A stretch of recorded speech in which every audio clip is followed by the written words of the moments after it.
C4 और photo respiration हो जाए। अगर आप इतना कर लेते हो तो मैं जल्दी छोड़ दूंगा, पर अब आप वेस्ट मत करना टाइम। ध्यान सुनना, कह रहा सर इतना ही करते करते 2 घंटे लगेंगे। लेकिन अकेले एक साइकिल चलाते चलाते तुमने C3 में लगा दिया 2 घंटे, तो इसमें तो जाने कितना लग जाएगा। खैर आपकी मर्जी। तो हम लोगों ने कल डार्क रिएक्शंस पढ़ी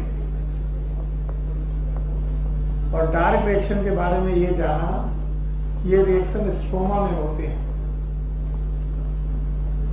और हमको बताया गया कि ये 2 रिएक्शन है। एक कौन सी? C3 जिसका नाम था कैल्विन साइकिल। ये कल डिटेल में हमने बहुत डिटेल में पढ़ी अच्छी तरीके से। और दूसरी कौन सी है? C4। C3 साइकिल हो कि C4 साइकिल हो, दोनों में ग्लूकोज बनना। फिर भी एक का नाम C3 साइकिल है, एक का C4, क्योंकि इनके प्राइमरी प्रोडक्ट, कौन से प्रोडक्ट? प्राइमरी प्रोडक्ट दोनों बार सेम है कि अलग है? C3 में प्राइमरी प्रोडक्ट 3 कार्बन और C4 में 4। तो इसीलिए साइकिल का नाम C3 और C4। तो देख करके ये लगता है कि सर को C3 साइकिल के तुरंत बाद C4 पढ़ानी चाहिए, पर ऐसे होना नहीं चाहिए। पुरानी एनसीईआरटी बुक्स बेटर लिखी गई थी, या फिर ये भी अच्छी है, कोई दिक्कत नहीं है, लेकिन पहले C3 साइकिल पढ़ो और उसके बाद उसकी प्रॉब्लम पढ़ो, और अगर प्रॉब्लम पड़ जाए तो फिर अपने आप सॉल्यूशन मिल जाता है। तो मैं जानबूझ करके C4 साइकिल छोड़ रहा हूं। C3 साइकिल से मैं जंप कर रहा हूं एक टॉपिक पर, नाम है फोटो रेस्पायरेशन। मैं जानबूझ करके C3 साइकिल छोड़कर मैं सीधे फोटो रेस्पायरेशन पे जंप कर रहा हूं। And first of all, photo respiration is a problem of C3 plant. ये C3 प्लांट की प्रॉब्लम है। और ये प्रॉब्लम क्यों है? Because of an enzyme.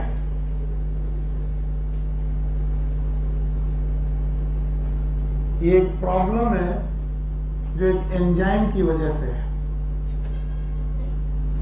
And this enzyme मैंने पहले आपको बता रखा था, इट इज रूबिस्को। और उस दिन भी मैंने कहा था कि रूबिस्को के पूरे नाम को अगर आप जान जाएंगे तो आपको सही लगेगा। मैंने बोला था it is राइबोजेन 1,5 this phosphate carboxylase oxygenase। मेरे शब्दों पे प्लीज माफ कर दीजिएगा, मैं ऐसे पढ़ाता हूँ तो थोड़ा गंदी तरीके से सही, लेकिन बहुत सही इफेक्ट पड़ता है। मैं बोलता हूँ रूबिस्को एक दोगला एंजाइम, ऐसे बोलता हूँ। और एंजाइम तो दोगला हो नहीं सकता, मेरे शब्दों को गंदे हैं मेरे, फिर भी रूबिस्को एक दोगला एंजाइम क्यों है? क्योंकि ये CO2 को भी ऐड कर सकता है, ऑक्सीजन को भी ऐड कर सकता है। और ये CO2 और ऑक्सीजन किसमें ऐड करता है? RUBP में। किसमें? अगर ये RUBP में CO2 को ऐड करे तो कार्बोक्सिलेशन, अगर ये ऑक्सीजन को ऐड करे तो ऑक्सीडेशन। तो जब जब रूबिस्को कार्बन डाइऑक्साइड को ऐड करता है, क्या करता है? किसमें? किसमें? जिन लोगों ने पिछली क्लासेस नहीं की है उनके लिए थोड़ा मुसीबत है, लेकिन जिन्होंने की है वो तो जानते हैं RUBP क्या है। जानते हैं? मैं एक बार RUBP और बना देता हूं ताकि उन्हें समझ में आ जाए। ये रहा CH2OH, याद आया? C double bond O, CHOH, CHOH और CH2OH। मैंने फॉस्फेट जोड़े थे पहली पोजीशन, और ये फॉस्फेट का जोड़ने का रियल डायग्राम है कि रेट, अदरवाइज यहाँ 5 वैलेंसी दिखने लगेगी जो सही नहीं है। तो मैं ऐसे ही दिखाता हूँ ताकि आप रहे। बताओ, ये शुगर का नाम राइबोलोज और इसका नाम राइबोलोज। कार्बन नंबर 1 2 3 4 नाम है राइबोलोज 1,5 बिसफॉस्फेट। पक्का? अगर इसमें कार्बन डाइऑक्साइड जोड़ दी जाए, क्या जोड़ दी जाए? तो इस प्रोसेस का नाम होता है कार्बोक्सिलेशन। बोलो क्या नाम? यस, आपने देखा है कार्बोक्सिलेशन। और अगर कार्बोक्सिलेशन चालू हो जाए तो C3 साइकिल चालू हो जाती। कौन सी? और कल मैंने C3 साइकिल का पहला प्रोडक्ट बताया, और इस पहला प्रोडक्ट बनता है 3-फॉस्फोग्लिसरिक एसिड के कितने मोल? क्यों 2 मोल? क्योंकि इसमें कितने कार्बन? 3, 1, 5 कार्बन, 1 कार्बन, 5 और 1 6 कार्बन से 6 कार्बन बनना चाहिए, लेकिन बना 3 कार्बन के कितने मोल? 2। और एक साइकिल शुरू हुई, इस साइकिल का नाम C3 साइकिल, और इसी साइकिल का नाम है केल्विन साइकिल। Calvin cycle. लेकिन इस एंजाइम की खास बात है और गंदी बात है कि ये कार्बन डाइऑक्साइड के साथ साथ इसी RUBP में ऑक्सीजन भी जोड़ सकता है। पर जिस समय ये ऑक्सीजन जोड़ रहा होगा CO2, और जिस समय CO2 जोड़ेगा उस समय ऑक्सीजन, और जब ये ऑक्सीजन जोड़ने लगता है तो ऑक्सीजनेशन होने लगता है। क्या होता है? और अगर ऑक्सीजनेशन होने लगा तो हम इसे रेस्पायरेशन करने लगते हैं। क्या कहते हैं? और ये पूरा रेस्पायरेशन सनलाइट की प्रेजेंस में, किसके? Sunlight. And that's why it is known as photo respiration. बोलो। बिना पढ़ाए मैं पूछने की हिम्मत रख रहा हूं कि फोटो रेस्पायरेशन किस बदतमीज एंजाइम की वजह से है। अगर ये काम अपना ईमानदारी से करता तो ये हमेशा क्या जोड़ता रहता? CO2। और CO2 जोड़ता रहता तो कौन सी साइकिल होती रहती? C3। और अगर C3 साइकिल होती रहती तो ऑक्सीजनेशन ना होता तो फोटो रेस्पायरेशन। फिर से एक बार, कुछ लोगों के चेहरे समझ में नहीं आ रहे कि सर क्या बोले, एक बार और। अगर इस एंजाइम नाम बताओ, रुबिस्को, राइबोलोज 1,5 बिसफॉस्फेट कार्बोक्सिलेट ऑक्सीजन। इस एंजाइम ने अपना काम ईमानदारी से किया होता तो इसको क्या जोड़ना चाहिए था? CO2। और अगर ये CO2 जोड़ता रहता तो क्या करता रहता? कार्बोक्सिलेशन। और कार्बोक्सिलेशन करता रहता तो क्या चलती रहती? C3 cycle. क्या बनता रहता? 3PG। आगे ग्लूकोज बनता रहता। अगर ये क्या करता रहता? पर क्या ये कभी कभी बदतमीजी कर देता है? कभी कभी ये बजाय CO2 को जोड़ने के क्या जोड़ने लगता है? किसमें? RUBP में क्या जोड़ने लगा? ऑक्सीजन। तो क्या होने लगा? ऑक्सीजनेशन होने लगा, तो इसे रेस्पायरेशन बोला गया। और ये लाइट की प्रेजेंस में हो रहा है, क्योंकि रुबिस्को लाइट की प्रेजेंस में हो रहा है, इसलिए क्या होने लगा? फोटो। तो बताओ, फोटो रेस्पायरेशन किस बदतमीजी की वजह से? पक्का? क्योंकि ये ईमानदार, ये दोगला है। मेरे शब्दों को माफ कर दीजिएगा। माफ कर दिया? तो बताओ, अगर ये CO2 जोड़ता रहता, कार्बोक्सिलेशन करता रहता, और अगर ये ऑक्सीजन जोड़ा तो फोटो रेस्पायरेशन करने लगा। पक्का? अब इसे बाय बाय कर दे। इससे एक इमेज बनी तुम्हें कि मैं तुम्हें क्या पढ़ाने जा रहा हूं। अब मैं इस एंजाइम को और एक्सप्लेन करने की कोशिश कर रहा हूं। This is Rubisco. And Rubisco have active sites. Let's suppose it is an active site. अब ये मत पूछना कि एक्टिव साइट क्या होती है। एंजाइम है ना ये, इसकी पास क्या है? Active site. ये एक्टिव साइट पर ऑक्सीजन को भी अट्रैक्ट करता है और CO2 को भी अट्रैक्ट करता है, ऑक्सीजन को भी अट्रैक्ट करता है। इस एक्टिव साइट पर रुबिस्को CO2 के लिए ज्यादा एफिनिटी रखता है। It have the more affinity for CO2।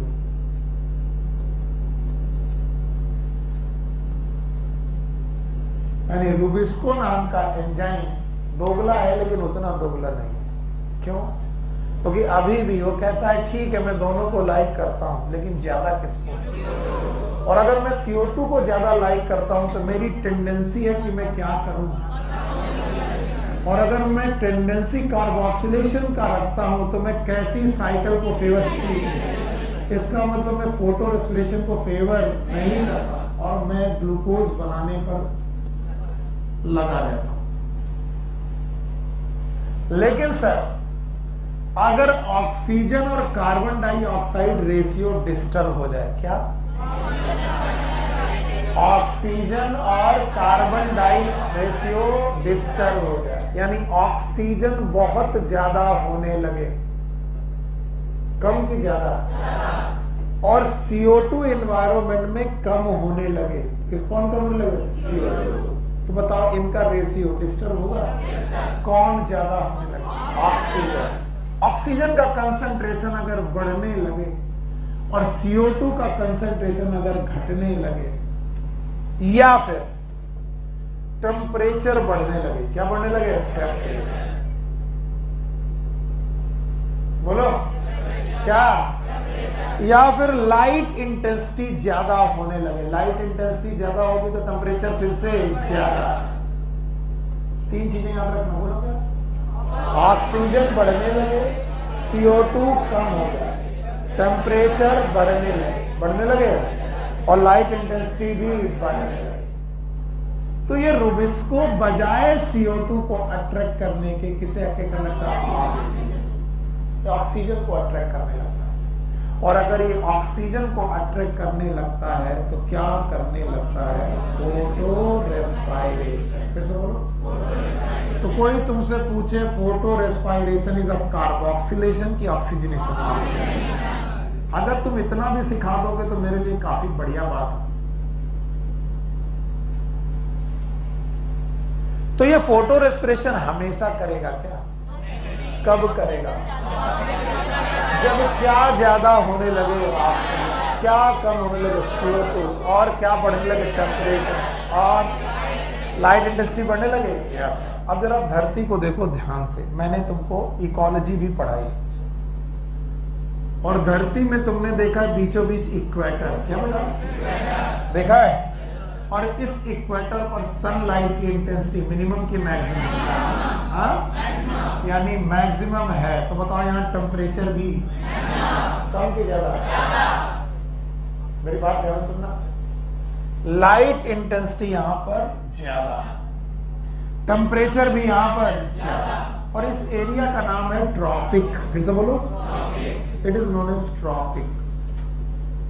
और यहां पर फॉरेस्ट पाए जाते हैं, ट्रॉपिकल रेन फॉरेस्ट, सुना है ना, ट्रॉपिकल रेन फॉरेस्ट पाए जाते हैं। और ट्रॉपिकल रेन फॉरेस्ट दुनिया के सबसे घने जंगल, सबसे, और बोलते हैं यहाँ फोटोसिंथेसिस मिनिमम की मैक्सिमम, और इस वजह से यहाँ पर ऑक्सीजन बहुत निकलती है, यानी ट्रॉपिकल रेन फॉरेस्ट एरिया में ऑक्सीजन का कंसंट्रेशन काफी ज्यादा, इतना ज्यादा कि लोग इन्हें लंग्स ऑफ प्लेनेट बोलते हैं। कभी सुना होगा अमेजोनियन रेन फॉरेस्ट, नाम सुना है, अमेजोनियन रेन फॉरेस्ट में ऑक्सीजन कंसंट्रेशन बहुत कम की बहुत ज्यादा, क्यों, फोटोसिंथेसिस कम की ज्यादा, और इसलिए वहां पर ऑक्सीजन ज्यादा। तो बताओ ट्रॉपिकल रेन फॉरेस्ट ये तीनों बातें रखते हैं, ऑक्सीजन, CO2, टेम्परेचर, इंटेंसिटी। तो बताओ ट्रॉपिकल रीजन के प्लांट केल्विन साइकिल करते करते बजाय CO2 जोड़ने के क्या जोड़ने लगा, ऑक्सीजन। इसका मतलब ये जो एक्टिव साइट है इसके लिए कंपटीशन चल रहा है, किसके बीच में, CO2 और O2। क्या मैंने एंजाइम में कॉम्पिटिटिव इनहिबिशन पढ़ाए थे, मैंने पढ़ाया था सक्सीनिक डिहाइड्रोजिनेज, सक्सीनिक एसिड और फ्यूमेरिक एसिड दोनों आते हैं। अगर बताओ ये जगह थी सक्सीनिक एसिड की, आ कौन गया, फ्यूमेरिक एसिड, तो अगर सक्सीनिक एसिड को दोबारा आना है तो अपना कंसंट्रेशन घटाए कि बढ़ाया है, किसी को कुछ याद आ रहा है, ये जगह किसकी है, CO2 की, आ कौन गया, ऑक्सीजन, फिर से CO2 आना चाहे, बताओ ये अपनी कंसंट्रेशन घटाए कि बढ़ाए। तो अगर CO2 ज्यादा होने लगा तो फोटो रेस्पिरेशन होने लगे कि कम हो जाए, नहीं आया, बहुत आसान है। अगर बुद्धि सही है तो आसान है, नहीं है तो मुश्किल है। बताओ एंजाइम का नाम। रुबिस्को एक एक्टिव साइट रखता है जो दोनों के लिए है, CO2 के लिए भी है और O2।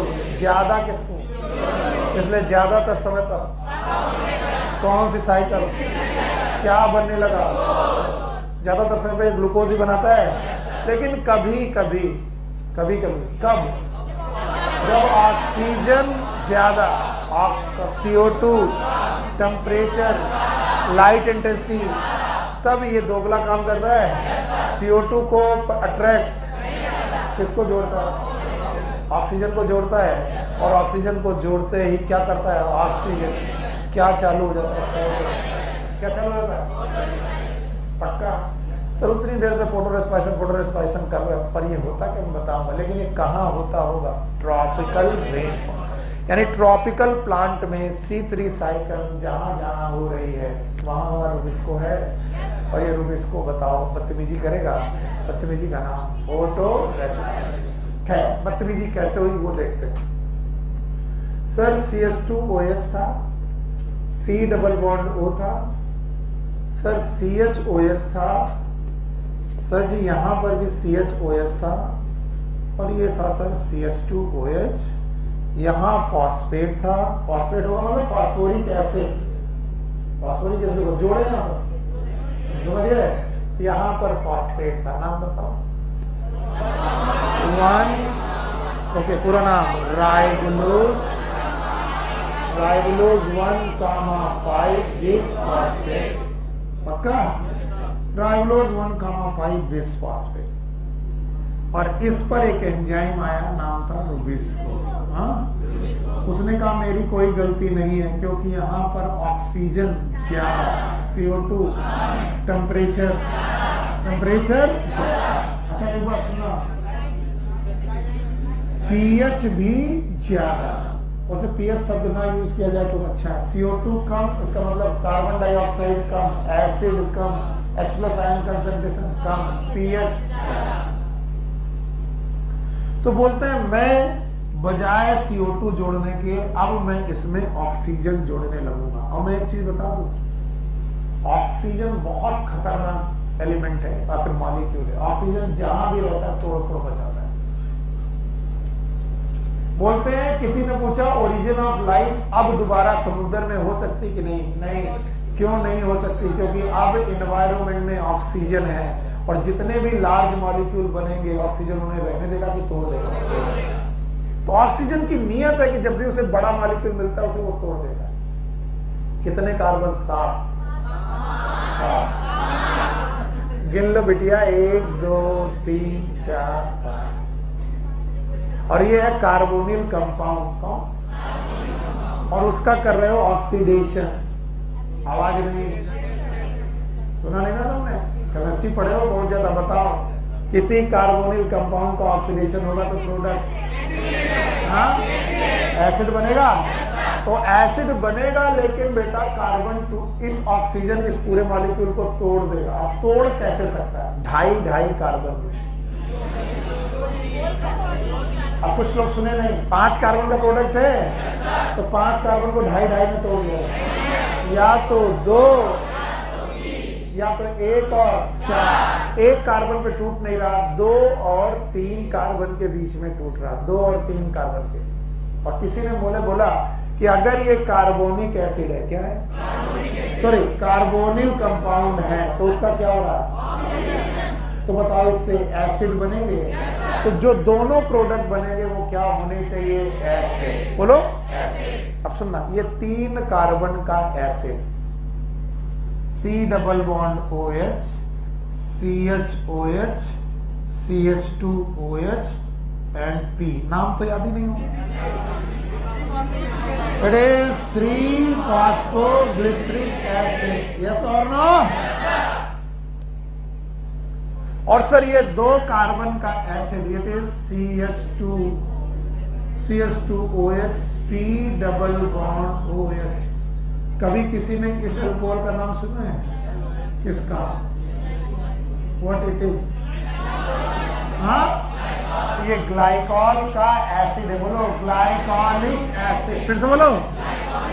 और उस पे फॉस्फेट है, क्या है? फॉस्फेट। तो फॉस्फोग्लाइकोलिक एसिड, फिर से बोलो।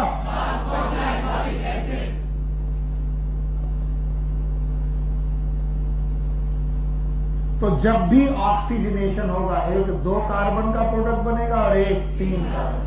चलो बताओ दोनों प्रोडक्ट के नाम। ठीक इसी समय पर तुम चूक गए, ठीक इसी समय पर तुम इसलिए चूक गए कि तुम लिखने में व्यस्त हो गए। जवाब देते तो मुझे अच्छा लगता। बताओ ये 5 कार्बन का प्रोडक्ट है, नाम RUBP है, क्या जुड़ी? ऑक्सीजन जुड़ेगी तो जोड़ेगी कि तोड़ देगी? 5 कार्बन को तोड़ दिया गया, 2.5 कार्बन में 2 कार्बन और 3, और चूंकि ये कार्बोनिल कंपाउंड है तो प्रोडक्ट हमेशा एसिड होगा। तो बताओ 2 कार्बन का एसिड ग्लाइकोलिक एसिड, फिर बोलो 3 का ग्लिसरिक, और 1 फॉस्फेट यहां गया, 1 फॉस्फेट यहां गया, क्योंकि 2 फॉस्फेट थे तो इसका नाम 3-फॉस्फोग्लाइकोलिक एसिड, 2 फॉस्फोग्लाइकोलिक। तो बोलते हैं तुरंत कंपेयर करके देखो। क्या कंपेयर करके देखो? अगर RUBP में कार्बोक्सिलेशन हुआ होता, क्या हुआ होता? और एंजाइम होता रुबिस्को, बोलो क्या? रुबिस्को। तो क्या C3 साइकिल चली होती? तब भी क्या 3-फॉस्फोग्लिसरिक एसिड बना होता? पर कितने मोल? 2। अब बताओ फोटो रेस्पिरेशन में क्या लॉस हुआ? बताओ जब कार्बोक्सिलेशन होता था तो 3 PGA के कितने मोल बनते? 2। कितने? 2। पर जब ऑक्सीजनेशन हुआ, ऑक्सीडेशन हुआ तो 3 PGA बना, पर 2 की 1, और ये नो डाउट C3 साइकिल में गया। कहां गया? C3। लेकिन 1 मोल क्या पीछे छोड़ गया? फॉस्फोग्लाइकोलिक एसिड, फिर से बोलो। और यही phosphoglycolic acid, it is a loss और गेन? लॉस। सर लॉस नहीं समझ में।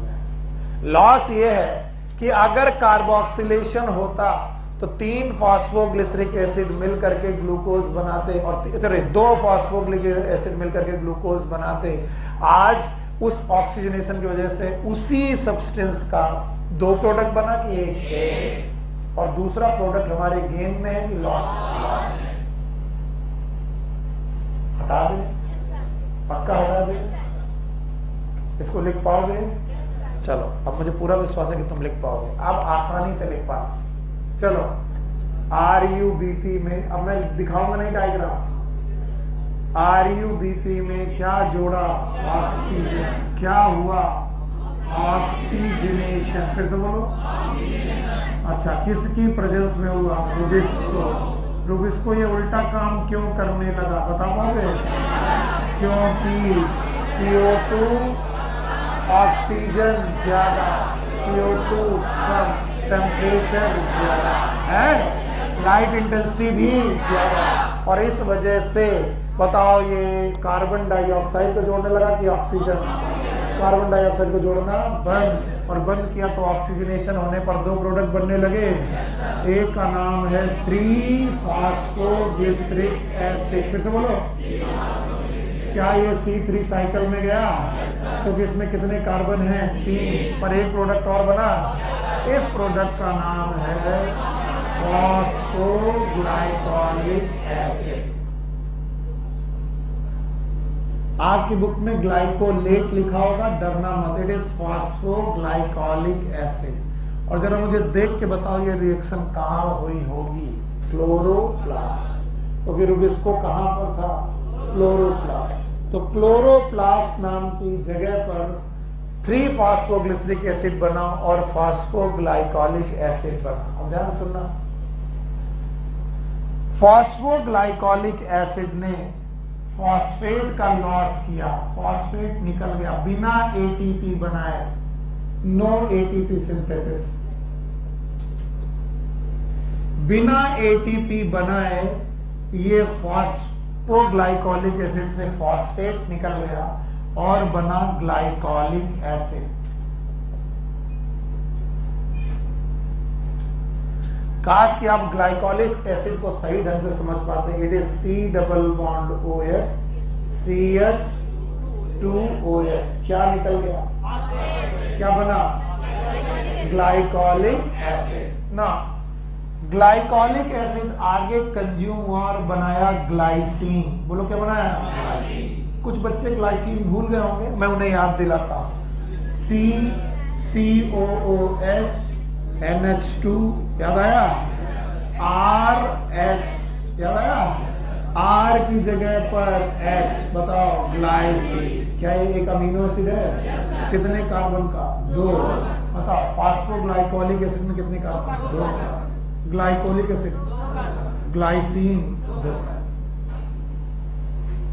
ये रिएक्शन हुई पैरोक्सिसोम में। पैरोक्सिसोम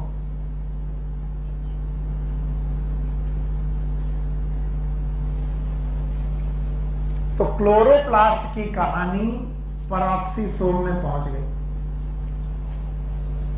और पैरोक्सिसोम ने इस ग्लाइसिन को दिया माइटोकॉन्ड्रिया को। Everyone here? माइटोकॉन्ड्रिया में भेज दिया। Now it is mitochondria.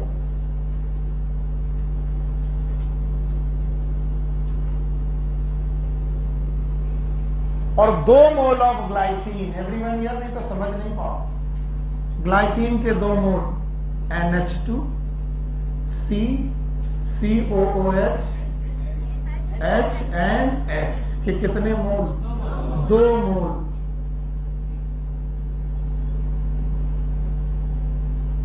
आपस में कंडेंस हुए। तो बताओ ये कितने कार्बन और ये कितने कार्बन? 3 कार्बन का एक एसिड बना, नाम है सीरीन। ऐसा तो नहीं कि सीरीन भूल गए होंगे, याद है? बोलो NH2 COH CH2OH H। कितने कार्बन? 1 2 3 बना। तो 4 कार्बन से 3 कार्बन का एक प्रोडक्ट बना। तो एक क्या निकली? CO। और ये CO2 गेन हुई कि लॉस? अच्छा, मैं जितने सालों से पढ़ा रहा हूं बच्चे से लॉस समझ नहीं पा रहा। बोले सर इसमें कहां लॉस है? किस वजह से आप लॉस बोलते हो? तो मैं उनसे कहता हूं बेटा एक बार C3 साइकिल को दोबारा सोचो और बताओ कि 3 स्टेप क्या क्या थे। पहला कार्बोक्सिलेशन, रिडक्शन, रीजनरेशन। पक्का? इसका मतलब जब तुम RUBP बनाते थे तो कि मुफ्त में बनता था कि रीजनरेशन से? और क्या ATP खर्च करते थे? और ये काम आप कार्बन डाइऑक्साइड को जोड़कर करते कि निकाल कर? तो आप कार्बन डाइऑक्साइड को फिक्स करते हो तो RUBP बनता है। बनता है? और तुम RUBP को तोड़ करके CO2 वापस कर रहे हो। यस और नो? तो बताओ ये फिक्सेशन है कि डीफिक्सेशन? तो बताओ केल्विन साइकिल में कार्बन डाइऑक्साइड फिक्स होकर के शुगर बनाती है? No sir. और इस रिएक्शन में शुगर टूट कर CO2 निकाल देती है। गेन की लॉस। और इस लॉस के दौरान ना तो बनता है ATP ना तो बनता है NADPH। तो बताओ ये गेन है कि लॉस? तुम मर मर के 18 ATP जोड़ जोड़ करके तुम CO2 को जोड़ जोड़ करके ग्लूकोज और RUBP बना रहे हो। ये भी शुगर बना रहे हो और ये भी RUBP बना रहे हो। 18 ATP लगा रहे हो, 12 NADPH लगा रहे हो। और ये भाई को देखो, इन्होंने उसी RUBP को यूज कर करके उसे तोड़ करके CO2 वापस करना चालू किया। ये CO2 फिक्सेशन है और ये CO2 डीफिक्सेशन, गेन की लॉस। और इस दौरान आप ATP यूज करते हो तो इस दौरान ATP बननी चाहिए। ATP बनी कि नहीं बनी? तो बताओ ये गेन है कि लॉस है? अभी भी नहीं आया। आया? कितने लोग इस स्टेप को समझ पाए? पता नहीं सर। हाँ बोलो क्या बोला? सेरीन कैसे बना? पता नहीं। बोलो RUBP में क्या जुड़ा? ऑक्सीजन। ऑक्सीजनेशन हुआ, 3 फास्फोग्लिसरिक एसिड बना, फास्फोग्लाइकोलिक एसिड बना। फॉस्फोग्लाइकोलिक एसिड से ग्लाइकोलिक एसिड से ग्लाइसिन, ग्लाइसिन से सीरीन प्लस CO2, CO2 बाहर, गेन की लॉस। हम लोग को रटवाया जाता था CPMT, T को बोलते थे मत पढ़ो, CPM पढ़ो। पहली रिएक्शन क्लोरोप्लास्ट, फिर पेरोक्सिसो, फिर माइटोकॉन्ड्रिया। इसका मतलब फोटो रेस्पिरेशन में एक सेल ऑर्गेनेल इन्वॉल्व है कि तीन। शुरू कहां से? क्लोरोप्लास्ट। और ये लॉस है कि गेन? और ये किस बदतमीज की वजह से हो रहा है? और उसको किस साइकिल का एंजाइम है? तो जहां जहां C3 साइकिल वहां रुबिस्को, जहां जहां रुबिस्को वहां डर। किस बात का? Photo respiration. तो बताओ C3 साइकिल एक अच्छी साइकिल है कि नहीं है? इसका मतलब C3 साइकिल जहां रहेगी लॉस होने के चांसेस वहां ज्यादा। तो बताओ एक बेहतर साइकिल लानी पड़ेगी जिसमें क्या ना हो। तो उस साइकिल का नाम C4। ऑल्दो मैंने तुम्हें C4 साइकिल पढ़ाई नहीं, पर हर बच्चा जान गया कि C4 साइकिल में फोटो रेस्पिरेशन पल्ले नहीं पड़ा। राजन बाबू पल्ले नहीं पड़ा? पल्ले पड़ा? क्या पढ़ाया किसी को नहीं मालूम। चलो एक बार और लिखेंगे सीक्वेंस। जो लोग लिख पाएंगे अच्छे बच्चे। REBP है क्या जुड़ा?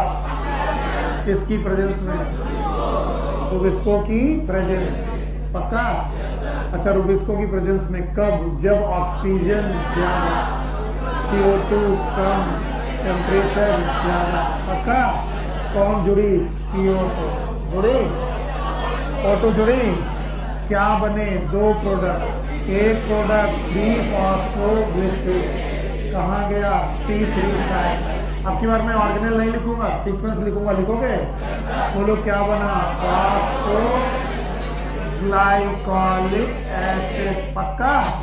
अच्छा बताओ, फॉस्फोग्लाइकोलिक एसिड से क्या बना? Glycolic acid. केवल सीक्वेंस बता दोगे तो चला। ग्लाइकोलिक एसिड, फॉस्फेट हट गया, ग्लाइकोलिक एसिड से ग्लाइसिन। फिर बोलो, ग्लाइसिन बना। ग्लाइसिन के कितने मॉलिक्यूल? दो मॉलिक्यूल जुड़े, क्या बनाया? सीरीन। और साथ में CO2 गेन की लॉस।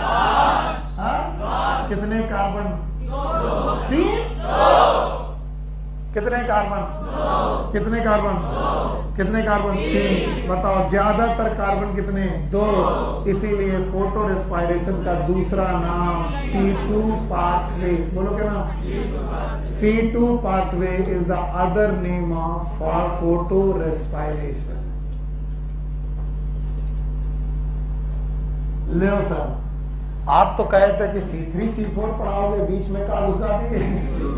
आपने कहा था कि सर C3 पढ़ाओगे, फिर क्या पढ़ाओगे? C4। आज मैं इनको दोबारा परिचय कराता हूं। C3 हो रही थी, एक प्रॉब्लम हो गई। नाम बताओ?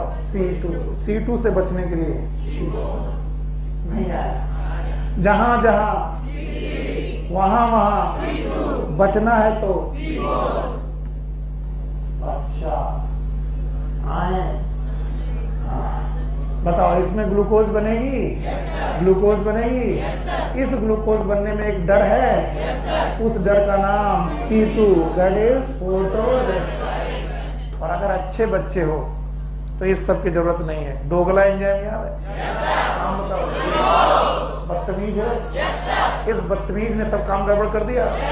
अगर ये CO2 जोड़ता रहता फोटो रेस्पिरेशन, और फोटो रेस्पिरेशन ना होता तो C4 की जरूरत।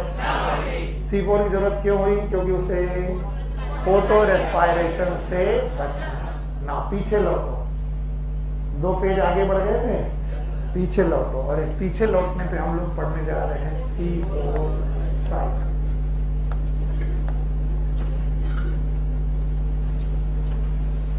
also known as Hatch and Slack pathway.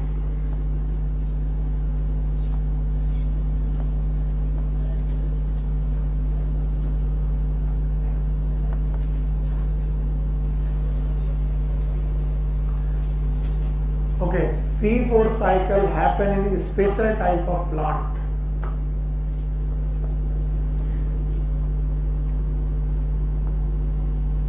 ये स्पेशल प्रकार के प्लांट्स में होने वाली साइकिल है। This special type of plant is known as C4 plants. और C4 प्लांट्स में एडाप्टेशन है। C4 प्लांट ये एडाप्ट कर चुके हैं कि वो हाई टेम्परेचर पे रह सकते हैं। They can survive in high temperature,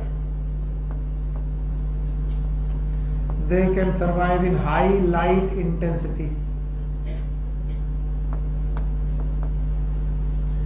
ये हाई टेम्परेचर पे सर्वाइव कर सकते हैं, हाई इंटेंसिटी पे डिपेंड करते हैं। They can survive in low CO2 concentration, they can survive in high oxygen concentration.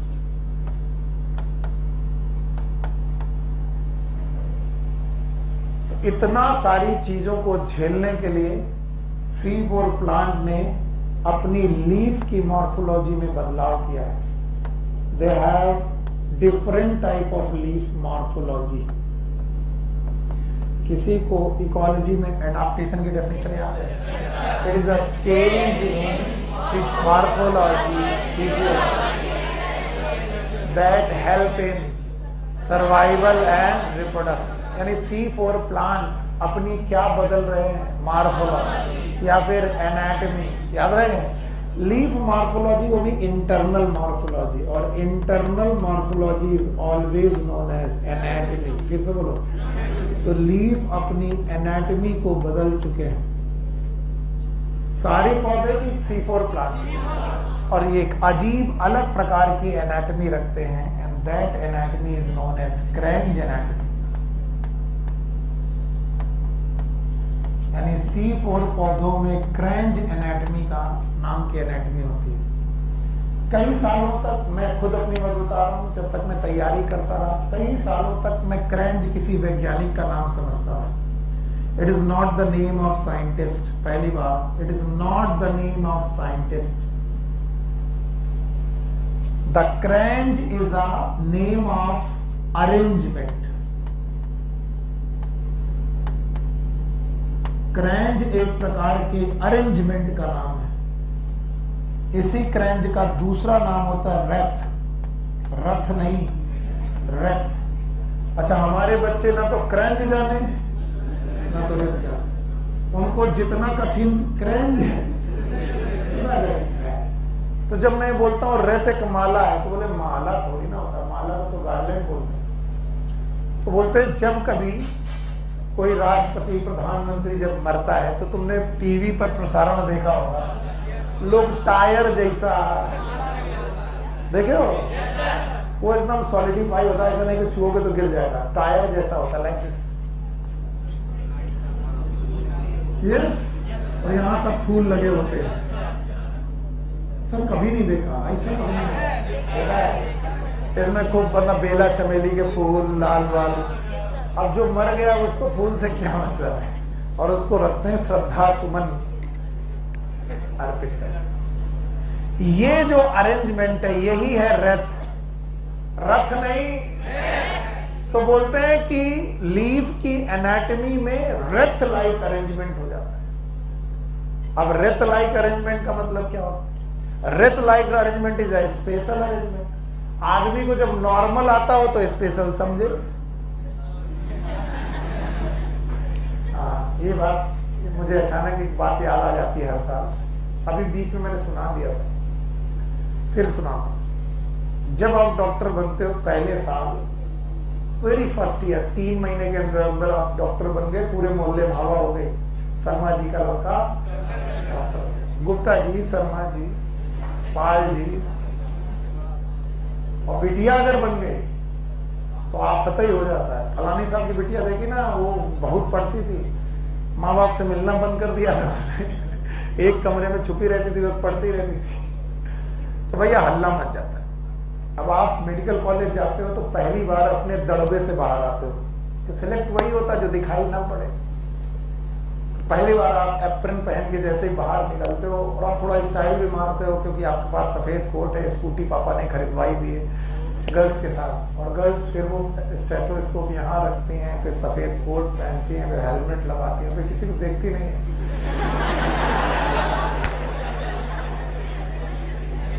अब कोई बीच में सहेली मिल भी जाए उनकी, जो उनकी दोस्त रही होगी 12 तक, और उसको देख भी लिया तो उसकी तरफ देखती नहीं।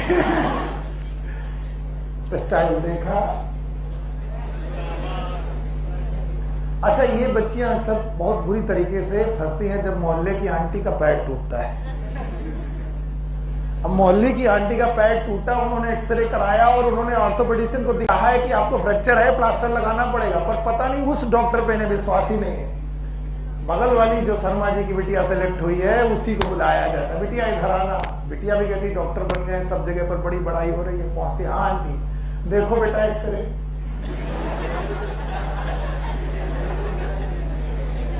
बिटिया अभी कक्षा 12 पास है, अभी अभी मेडिकल कॉलेज गई थी, उसको एक्सरे का एक्स भी नहीं मालूम। पर दुनिया में तो चर्चा की एक्सरे। अगर वो ये कहती है कि सर मैं आंटी एक्सरे देखना नहीं आता, तो तुरंत बेइज्जती होती। आंटी कहेंगे फिर काहे के डॉक्टर।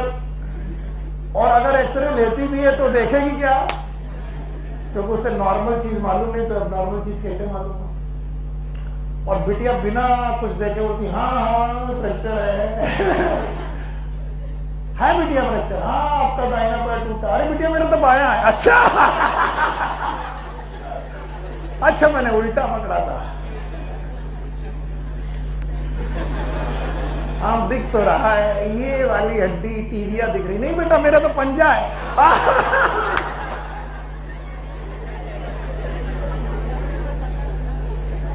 इसलिए जब भी ऐसा आपके साथ हो, बोले एक्सरे अलग रखिए, बोले क्लिनिकल डायग्नोसिस करनी है, बताइए कहाँ चोट है, देख लो दायां है कि बायां है, छू छा के देख लो कहाँ है, और फिर उनकी तरफ मत देखो, एक्सरे की तरफ देखो। हाँ आपका बायां पैर गया हुआ, पंजे के पास एक छोटी सी फ्रैक्चर दिख रहा, देख कुछ नहीं रहा।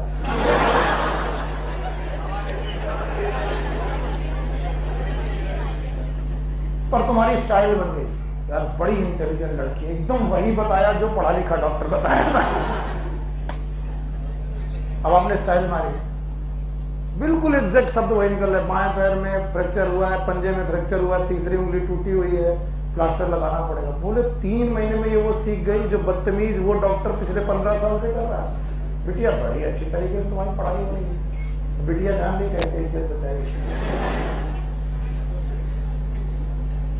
ये मजाक के बाद मैं तुम्हें बताऊं, जब तुम्हें नॉर्मल अरेंजमेंट आता हो तो क्रैंच समझ में है। क्या आपको लीव का नॉर्मल अरेंजमेंट आता है?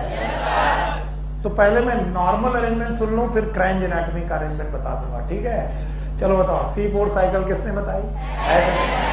क्या ये स्पेशल टाइप ऑफ प्लांट में होती है? इनका नाम C4। क्या ये अडॉप्ट कर गए हैं? हाई टेम्परेचर में रह लेते हैं, हाई इंटेंसिटी, लो CO2, फोटो रेस्पिरेशन कम होता है? नहीं होता। और फिर भी इनका बायोमास प्रोडक्शन कम है कि ज्यादा? तो बायोमास प्रोडक्शन ज्यादा कर रहे हैं, मतलब नो फोटो रेस्पिरेशन, इनमें फोटो रेस्पिरेशन नहीं हो रहा। ऐसा क्यों कर पा रहे हैं सर? क्योंकि इन्होंने अपनी एनाटॉमी बदल दी। क्या बदल दी? एनाटॉमी। और लीफ की एनाटॉमी बदल के कैसी कर ली? क्रैंज नाम के वैज्ञानिक ने बताई थी। It is not by the name of scientist, it's the ways of arrangement। और अरेंजमेंट कैसा है? Wraith like. बोलो क्या? पहले तो नॉर्मल एनाटॉमी एक बार रिवाइज करो, मैंने पढ़ा रखी है। नॉर्मल, क्रैंज नहीं, नॉर्मल पढ़ाओगे? ऊपर वाली एपिडर्मिस, नीचे वाली बहुत बढ़िया, बीच में मिडरेप, इनके बीचों बीच में मीजोफिल सेल है। मीजोफिल में ये पैलिसेड है, पैलिसेड, और स्पॉन्जी है।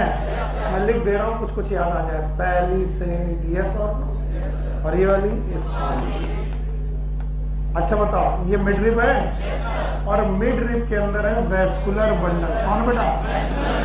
और वेस्कुलर बंडल में जाइलमर फ्लोएम, कंजाइंट एंड कोलैटरल। पक्का? और इन वेस्कुलर बंडल, इनको लिख देते हैं वेस्कुलर बंडल। और इन वेस्कुलर बंडल में, याद रखना, इन्हीं वेस्कुलर बंडल में बंडल शीथ सेल, छोटी छोटी bundle sheath cell, bundle sheath cell. ये है नॉर्मल अरेंजमेंट। इन दोनों का नाम है मीजोफिल सेल, यानी पैलिसेड भी मीजोफिल है, स्पॉन्जी भी मीजोफिल है। और इसके बाद वेस्कुलर बंडल के चारों तरफ बंडल शीथ सेल, स्मॉलर की larger, and bundle sheath cell की फोटोसिंथेसिस मिनिमम, बिल्कुल बहुत कम। मेन फोटोसिंथेसिस कौन? मीजो। ये कैसी है? नॉर्मल। आइए क्रेंज एनाटॉमी। अभी भी एडेक्सियल एपिडर्मिस ऊपर, अभी भी अबेक्सियल नीचे, अभी भी इनके पास बीच में वेन, मैंने मिडरिप नहीं बोला, क्या बोला? वेन, क्योंकि कभी कभी मोनोकॉट, ज्यादातर C4 मोनोकॉट, ठीक है। इसके अलावा इनमें भी बेटा मीजोफिल कोशिकाएं, और सारी मीजोफिल कोशिकाएं एक जैसी, normal parenchyma, there is a no differentiation like palisade and spongy. पहला अंतर बताओ दोनों में, यहां पर कैसा था? पैलिसेड स्पॉन्जी, यहां पर ऐसा डिफरेंशिएशन नहीं। तो सारी की सारी नॉर्मल पैरेन्काइमा, नॉर्मल पैरेन्काइमा है, ना तो स्पॉन्जी है ना तो पैलिसेड। पहला अंतर। दूसरा अंतर, vascular bundle, these are the vascular bundle, xylem and phloem, लिख दे रहा हूं वेस्कुलर बंडल। थोड़ा और बड़ा बनाएंगे तो अच्छा रहेगा। Vascular bundle, and now around the vascular bundle के चारों तरफ there are several layer of large size bundle sheath cell. One layer,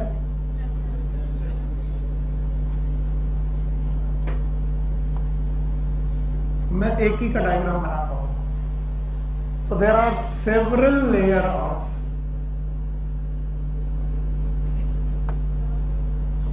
bundle sheath cell,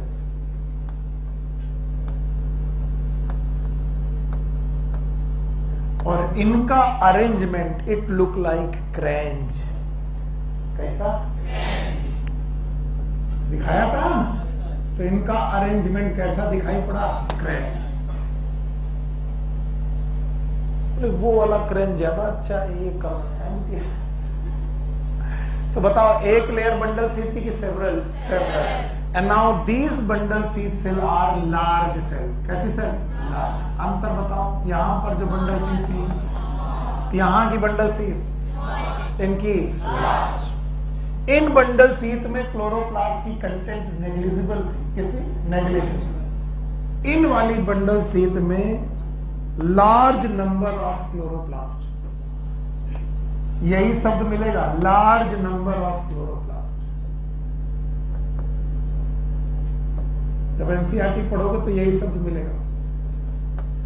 और अगर इन बंडल शीथ में लार्ज नंबर ऑफ क्लोरोप्लास्ट है, तो बताओ ये सेल कैसी होंगी? ग्रीन की नॉन ग्रीन? हाँ। और अगर ये ग्रीन होंगी तो ये भी फोटोसिंथेसिस में हिस्सा लेंगी? बिल्कुल लेंगी।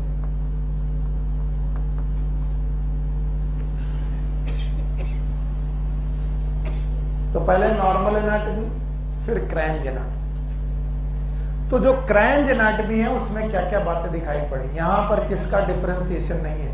यहां पर पैलिसेड और मीजोफिल का डिफरेंशिएशन है, यहां पर पैलिसेड और मीजोफिल का डिफरेंशिएशन। यहां की बंडल शीथ सेल स्मॉल की लार्ज, यहां की बंडल शीथ लार्ज, यहां पर सिंगल लेयर, यहां मैनी लेयर, यहां पर क्लोरोप्लास्ट नेग्लिजिबल, यहां पर क्लोरोप्लास्ट लार्ज। कम की ज्यादा? बहुत ज्यादा। इवन लार्ज नंबर के साथ साथ the size is also large. Chloroplast का साइज भी लार्ज है, यानी इनमें पाए जाने वाले क्लोरोप्लास्ट, इनका साइज भी लार्ज है।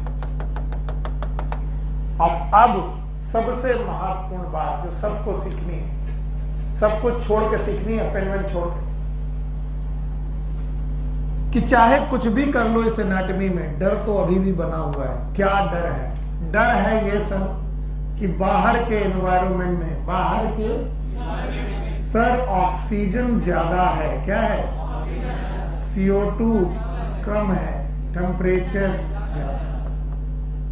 और ऐसी कंडीशन में इस CO2 को फेस कर रही है मीजोफिल सेल, बोलो कौन, और मीजोफिल सेल इस CO2 को पकड़ने की कोशिश कर रही है, यस और नो। और CO2 को पकड़ने के लिए अगर तुमने यहां पर रुबिस्को दे दिया, क्या दे दिया, तो ये नॉर्मल एंजाइम की दोगला, ये इस कंडीशन में CO2 को इसे पकड़ेगा, क्या ये ऑक्सीजन को पकड़ लेगा? इसीलिए कह रहे सब कुछ छोड़ के सुनो। इसीलिए एक और व्यवस्था की गई कि C4 प्लांट की जो मीजोफिल कोशिकाएं हैं, मीजोफिल कोशिकाएं हैं, वो मीजोफिल कोशिकाएं जो डायरेक्ट बेटा एनवायरनमेंट से कार्बन डाइऑक्साइड को लेना चाह रही हैं, उन कोशिकाओं से रुबिस्को हटा लिया गया। There is a no Rubisco.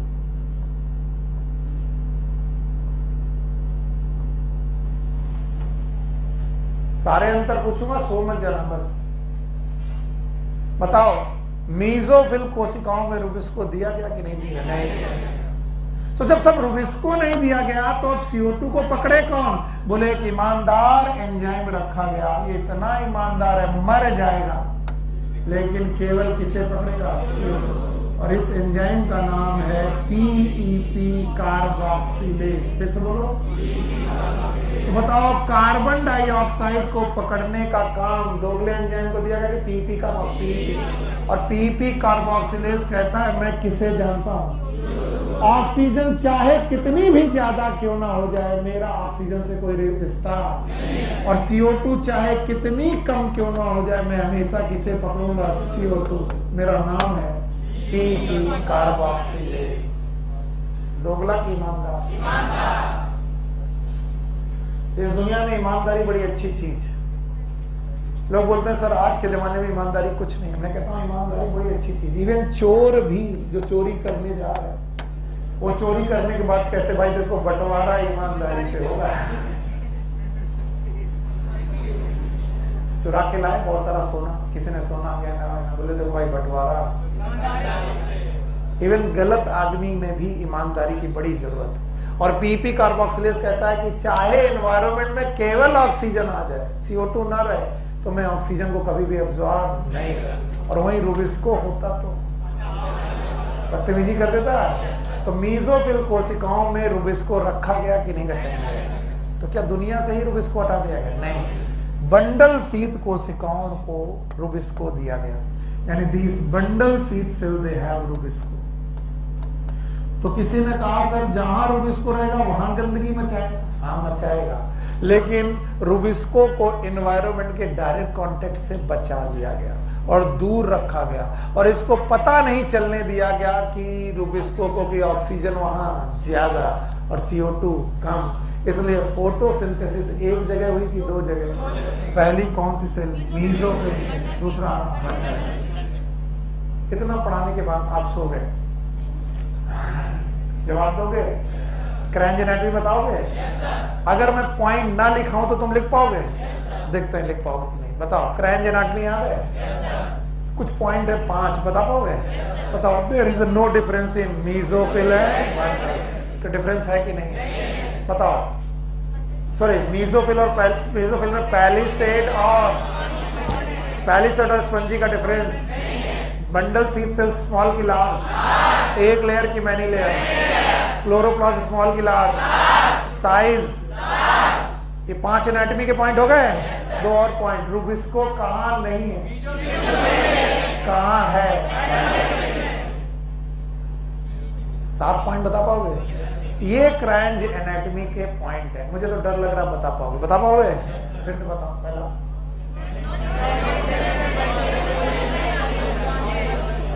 बताओ। There is a no differentiation in palisade and sponge. पहला डिफरेंशिएशन नहीं।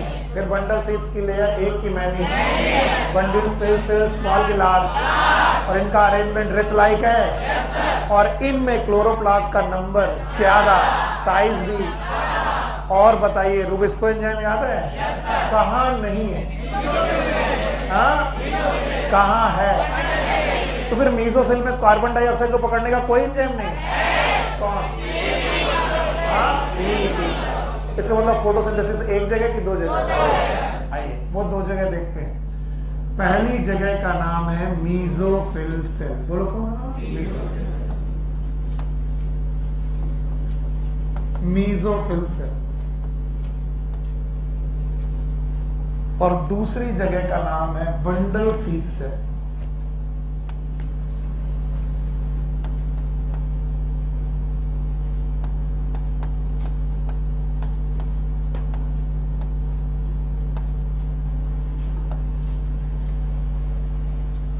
और एनवायरनमेंट में कहर मचा हुआ है। कहर पहले लिख लें, क्या कहर है? एनवायरनमेंट में ऑक्सीजन ज्यादा, टेम्परेचर ज्यादा, CO2 कम। पक्का? ऐसे समय पर रूबिस्को होता, बदतमीजी कर देता, लेकिन रूबिस्को नहीं है। कहां पर नहीं है? पक्का? आइए इधर देखिए, यहां पर फॉस्फोइनॉल पायरुविक एसिड नाम का प्राइमरी एक्सेप्टर।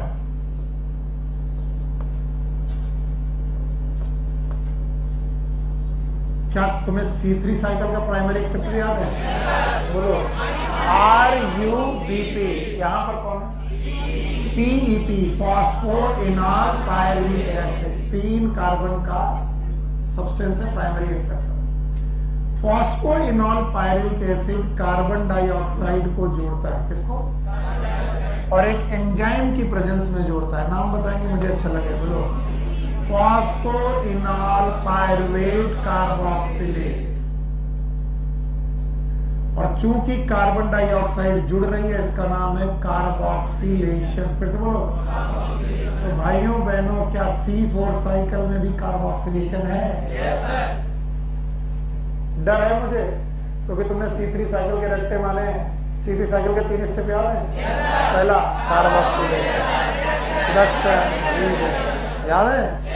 यहां पर भी पहला स्टेप क्या है? कार्बोक्सिलेशन। लेकिन कार्बोक्सिलेशन करने वाला एंजाइम PP, कार्बोक्सिलेज। ऑक्सीजन ज्यादा होने के बावजूद भी उसने क्या जोड़ा? CO। किसमें जोड़ा? What is PP? Phosphoenol pyruvic acid. मैं लिख देता हूं, क्योंकि ये भी कुछ लोग बोलते हैं कि सर आप पूरा लिख दिया करो, बाद में मैसेज करते हो अच्छा नहीं लगता। फॉस्फोइनॉल पायरुविक एसिड या फिर पायरुवेट, एक ही बात। फॉस्फोइनॉल पायरुविक एसिड में कार्बन डाइऑक्साइड जुड़ा, 3 कार्बन के सब्सटेंस में 1 कार्बन का कार्बन डाइऑक्साइड जुड़ा, 4 कार्बन का एक एसिड बना। It is OAA. What is OAA? It is known as oxaloacetic acid. Thank you very much. It is known as oxaloacetic acid. और ये एक C4 एसिड है। Why it is known as C4 acid?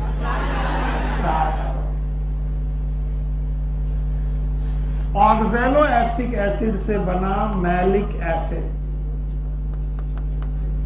Malic acid भाइयों बहनों, ये भी 4 carbon का acid है, मैलिक एसिड।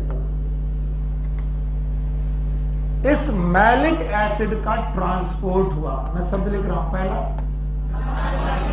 कार्बोक्सिलेशन, दूसरा ट्रांसपोर्ट या फिर ट्रांसफर, कुछ भी लिख सकते हो। ट्रांसपोर्ट ऑफ मैलिक एसिड कहां से कहां? मीसोफिल से बंडल से।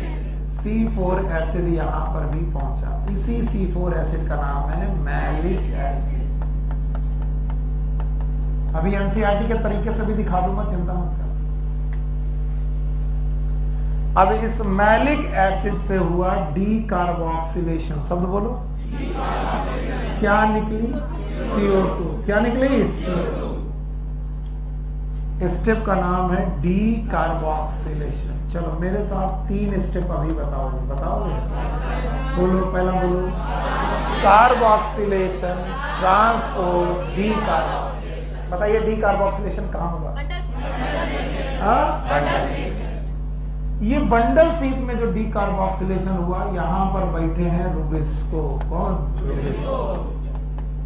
ये वो बदतमीज आदमी है जो वक्त पड़ने पे बदल जाता है। और वक्त कब बदलता है? जब ऑक्सीजन ज्यादा, एनवायरनमेंट में ऑक्सीजन ज्यादा थी, CO2 कम थी, लेकिन इसके मुंह पर CO2 ही मारी गई।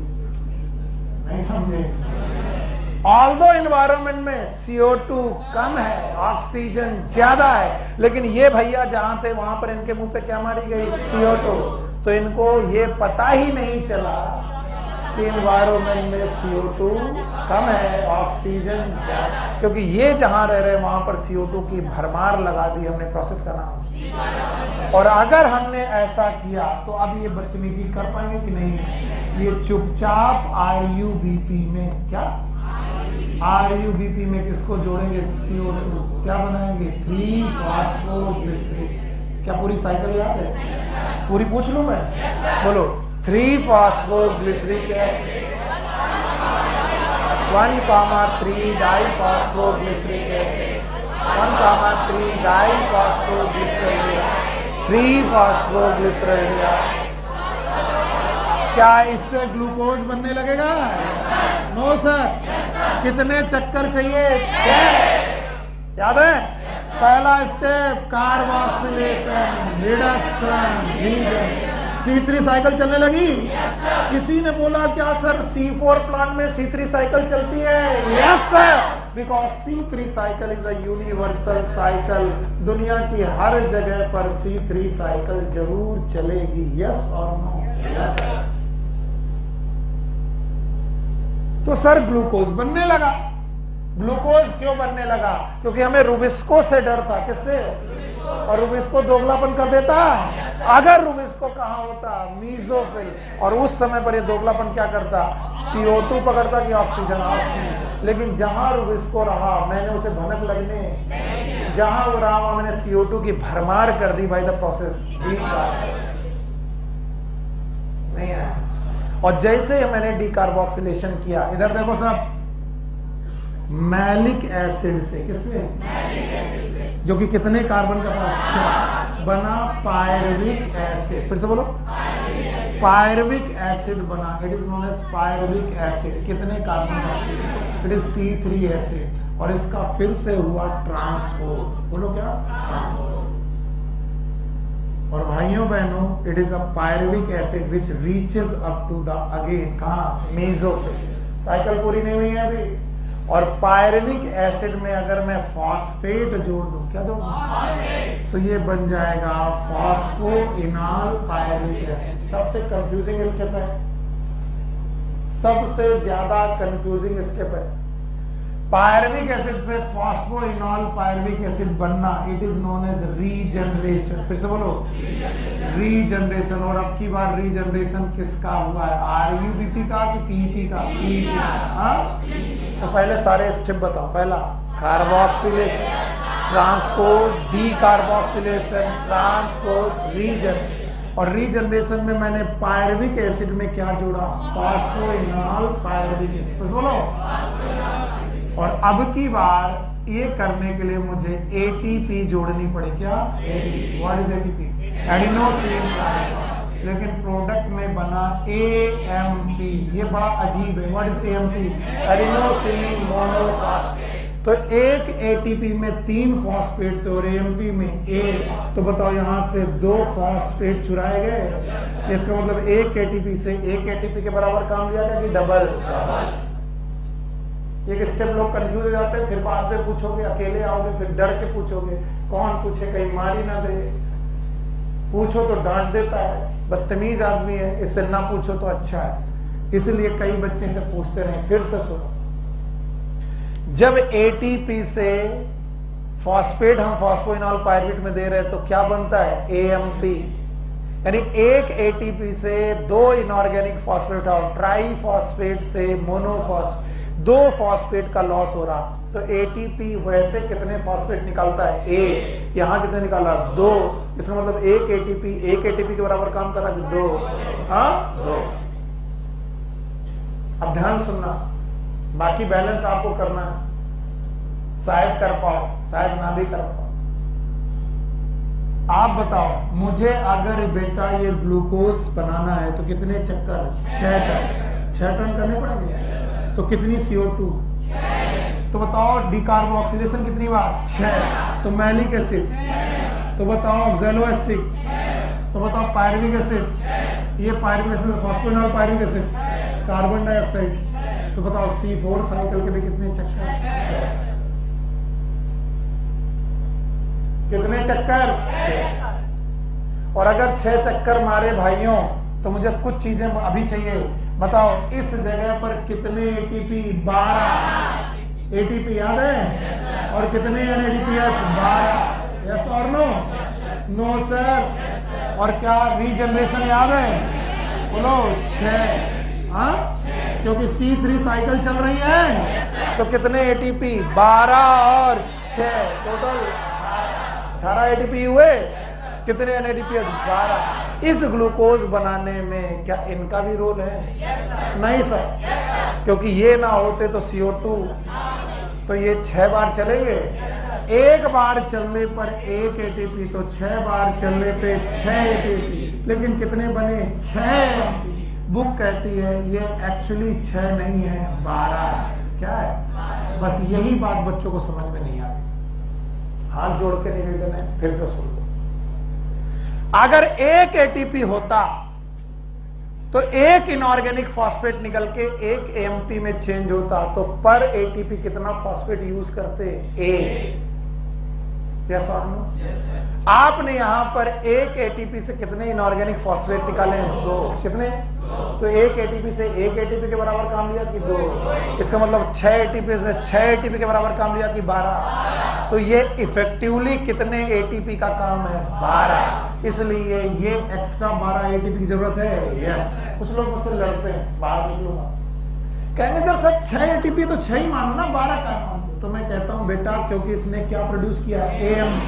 फिर से बोलो, अगर AMP यूज किया है तो ये जाएगा लाइट रिएक्शन में। किसमें? क्यों? क्योंकि लाइट रिएक्शन में ही ETS होगी। क्या होगी? और ETS से ADP से क्या बनेगा? ATP। हाइपोथेसिस का नाम कैमियास। पर भैया जो तुमने ये AMP खाली किया है वो AMP के रूप में अगर यहाँ पहुंचा तो पहले 1 ATP इस बात में खर्च करनी पड़ेगी, वो क्या बने? ADP। फिर ADP से क्या बना? ATP। क्योंकि ये ATP फिर यहाँ पर आएंगे। यस और नो? क्योंकि लाइट रिएक्शन से ATP यहाँ आते हैं और डार्क रिएक्शन से ADP यहाँ भेजे जाते हैं। इसका मतलब तुम्हें वहां पर काम एक बार करना पड़ेगा, 2 बार। इसलिए इफेक्टिवली कितने ATP?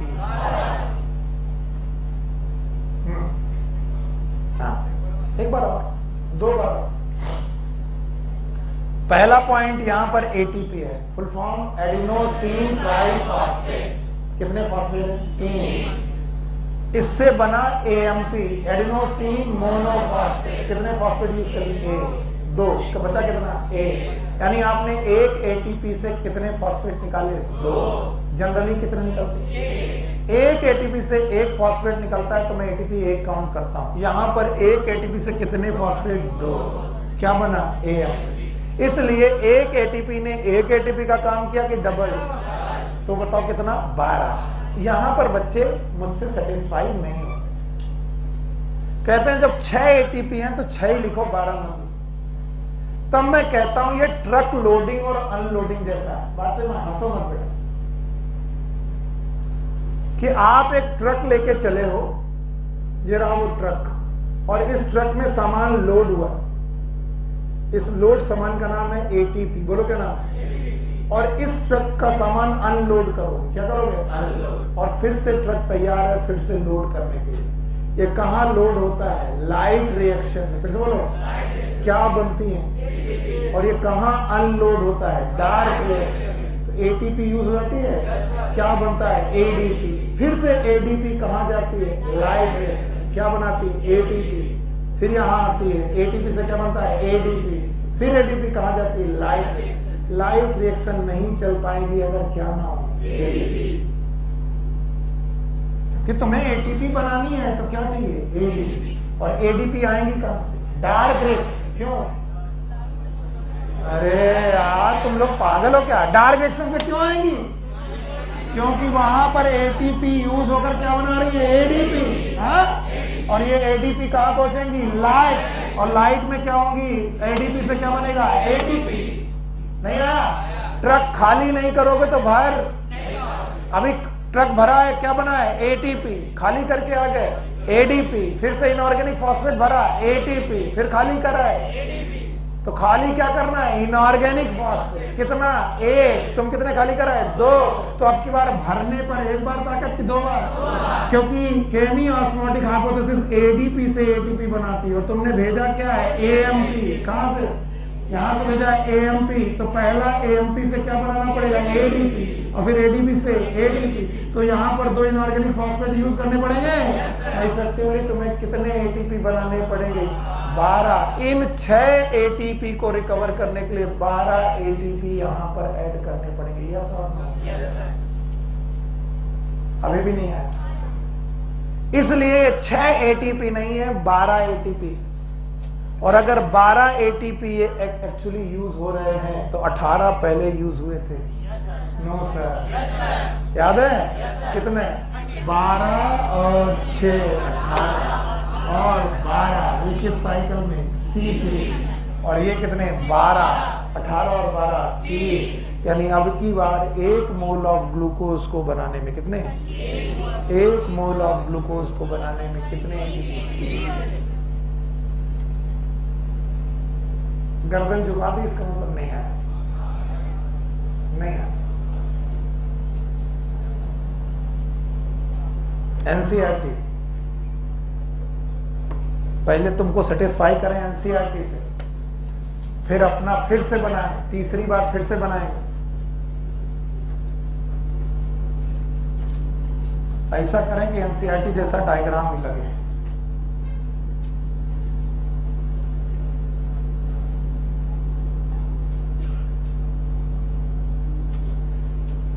कुछ ऐसा डायग्राम बनाएंगे। अब जो मैं पूछूं बताओगे ये कौन सी सेल है, और ये देख लो लिखा होगा ऊपर वाला मेसोफिल, नीचे वाला बंडल्स, और जो जो बोल रहे वही कर रहा हूं। H2CO3 पहले बताओ कैसे बना होगा, CO2 प्लस वाटर क्या बना होगा H2CO3, क्या निकल गए होंगे H प्लस, क्या बचा होगा HCO3। मैं CO2 जोड़ रहा हूं, वो SCO3 माइनस जोड़ रहे, बात वही। मैं क्या जोड़ रहा CO2, उन्होंने क्या जोड़ा, और इन्होंने इसे जोड़ा है फास्फोइनॉल पायरुविक एसिड में। देखो लिखा होगा फास्फोइनॉल पायरुविक, और जोड़ करके इन्होंने एक एसिड बनाया है, इसका नाम है C4 एसिड। अपनी बुक देखो, मैलिक एसिड मत बोलो। और इन्होंने यहां पर शब्द लिखा है फिक्सेशन। एनसीईआरटी देखो,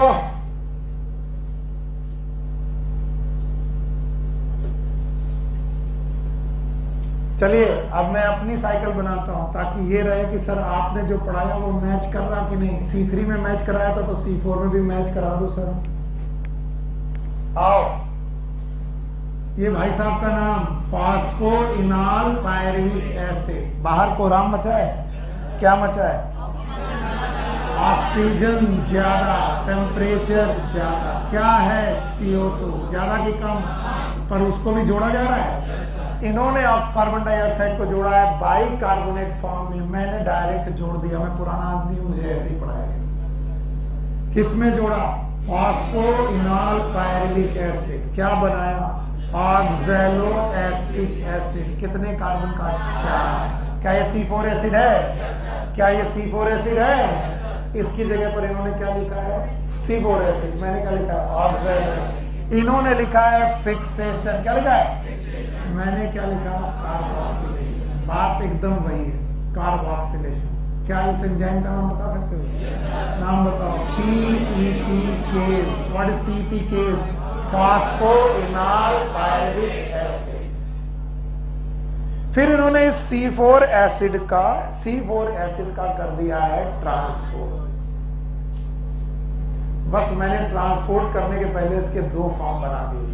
ऑक्सैलोएस्टिक से मैलिक एसिड बना और मैलिक एसिड को मैंने कर दिया ट्रांसपोर्ट। मैंने भी कर दिया ट्रांसपोर्ट।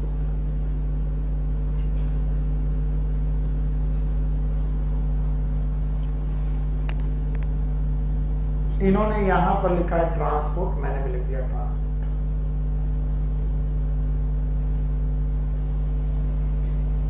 फिर इन्होंने C4 एसिड का किया है डी कार्बोक्सिलेशन। बोलो क्या लिखा है?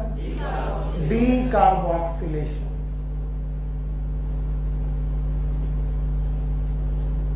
लिखा है। और डी कार्बोक्सिलेशन करने के बाद इन्होंने कौन सा एसिड बनाया? C3 acid. फिर से बोलो, C3 एसिड बनाया है और इससे निकली है CO2। मैं भी वही करूंगा, बस मेरा अंदाज अलग है। मैंने यहां पर malic acid that is C3 की C4 का किया है डी कार्बोक्सिलेशन।